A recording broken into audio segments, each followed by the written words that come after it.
хүн ер нь үүсэн цагаасаа эхлээд эрэгтэйчүүд эмэгтэйчүүдийн ажил үргийн хаваар өөр байсан. Эрэгтэйчүүд нь бол ан аваа хийгээл хүнс хоолоо олж ирдэг.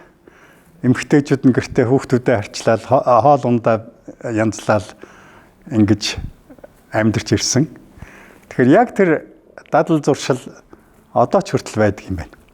Эрэгтэйчүүд яг ерөнхийдөө нөгөө гэр бүлийн ерөнхий ноён нуруу гэж ярьдаг бид нар тийм ээ. Амьдралын нэг юм гол томоохон зорилтуудаа хариуцаад явдаг.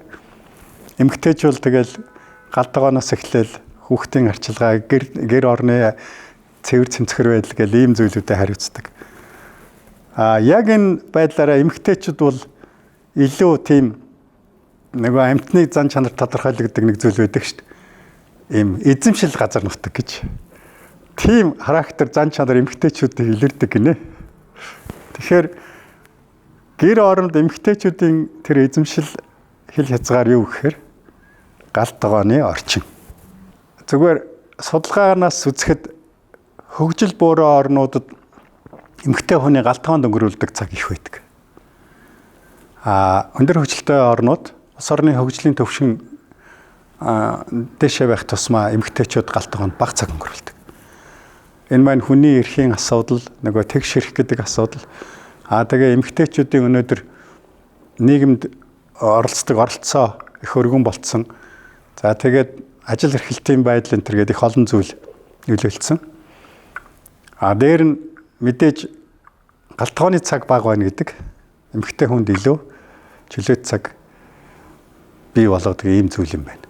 Тийм учраас орчин цагийн галтгооны төлөвлөлт гэдэг зүйл архитекторуудын анхаарлыг их татдаг ийм асуудал.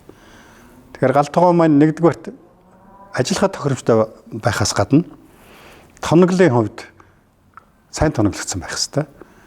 Цаг хугацаа бага зарцуулахаар тэр боловсруулах, бэлдэх энэ бүх процессыг аль болохоор нөгөө галтгоонд хэрэглэгддэг тоноглол хэрэгслүүдээр хийчих юм боломжтой.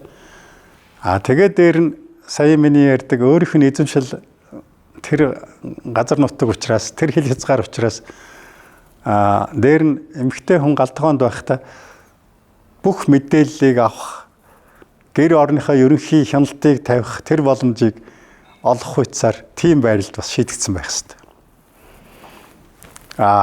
Огт тусгаарлцсан гэсэн зүйл биш. Хуучин чинь бол бид галтгооны өрөө гэдэг тустай өрөө байлаа шүү дээ. Одоо open concept гэдэг галтгоо чинь ерөнхийдөө эмэгтэй хүн галтгоонд байхдаа бүх гэр орныхоо амьдралын идэвхтэй оролцогч хэвээрээ байх тэр санаанд тулгуурлагдсан ийм шийдэл. За дээр нь эмэгтэйчүүд хоол ундаа хийж байхдаа байнгын харилцаанд байх дуртай байдаг. Ирсэн найз нөхдөдөө хоолоо хийж байхдаа хоолныхын ширхэг тавьж суугаад нэг виногоо уугаад юм уу элдв гоё юм яриад эсвэл нөгөө гэртээ хоол бэлжих зур гэр орондоо хүүхдүүдтэйгээ харьцах харьцаа энэ бүх зүйлийг тэр галтгооны төлөвлөлт гэдэг зүйл өөрөө хангасан байх юм боломжтой байдаг. Эмэгтэйчүүдийг галтгоонтой тайван ажиллуулахад эрэгтэйчүүдийн нэг гол анхаарах зүйл бол тэр эмэгтэйчүүдийн уламжилт хил хязгаарт аль болохоор бага нэвтрэх хэрэгтэй. Хөрөгчөө бага онгоолгож, галтгоо руу бага ирж, бага асуулт тавьж ингэж байх нь бол эмэгтэй улсуудын тэр яг өөрийнх нь бүр уламжлагж ирсэн тэр хэмнэлийг хүндэтгэж байгаагийн хэлбэр.